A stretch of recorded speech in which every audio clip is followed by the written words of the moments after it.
So over the years I've been fortunate enough to ride and own some really nice bikes, many of which have completely emptied my pockets, and as I'm sure most mountain bikers will agree, it's been worth every single penny.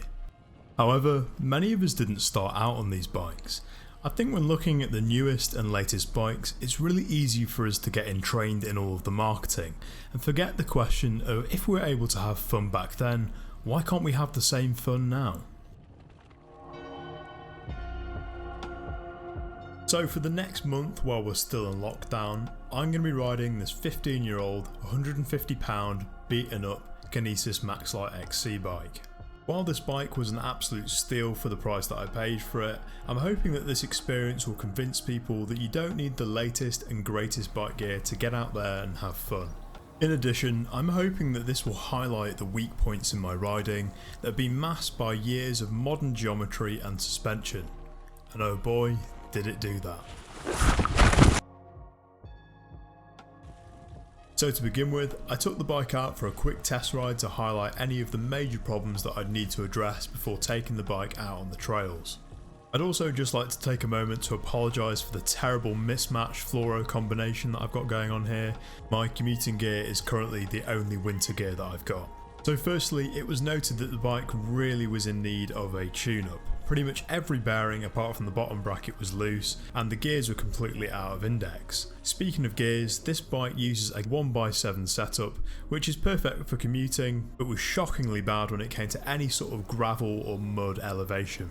So I already had some mountain bike tyres on order, but unsurprisingly in this ride with those slick tyres I spent most of the ride sideways, which I'll admit was actually pretty damn fun. And finally, I decided to tackle this somewhat rocky descent to test how these 15-year-old bomber suspension forks would hold up. Let's go. I'm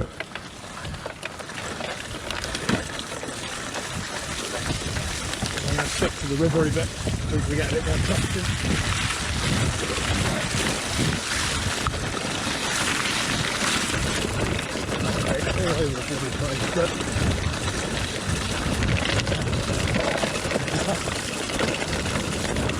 You know what, the suspension feels pretty good actually. That's what I use it for.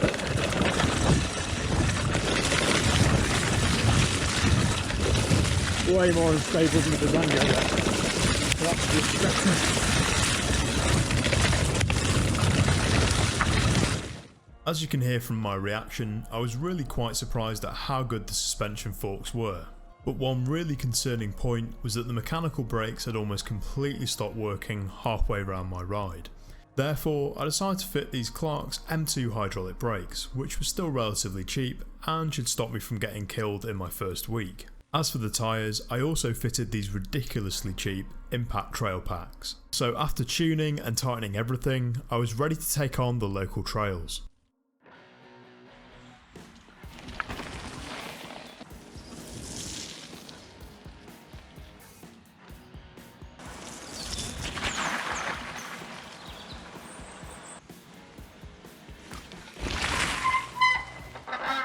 So the bike was clearly very capable, but it really magnified all of my weak points.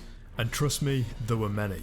First of all, line choice was far more important on these smaller 26-inch wheels, so greater concentration was needed to keep the bike on track. Secondly, getting any air on this bike seemed almost impossible, and I think this is most likely due to the fact that I actually cheat by using clipless pedals, and I'm now having to relearn the proper technique.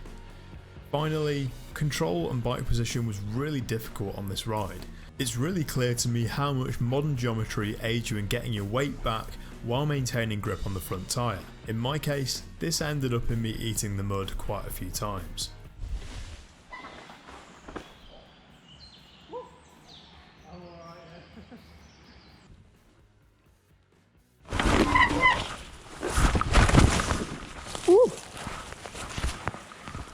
Oh wait, a bit more traction than I thought.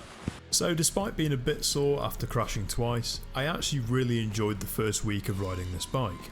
Not only has it given me some harsh but needed pointers as to where I need to focus on improving my riding skills, but it's also given me another level of exhilaration. I think sometimes it's good to have your confidence knocked so that you can build it back up in the correct manner. So I'll be riding this bike over the next few weeks, and in part 2 I'll be giving my full overview of this experience. I'll also reveal what the hell this stuff is on the frame and how it got there. So subscribe if you want to see that. Let me know your feedback in the comments below, and as always, ride safe.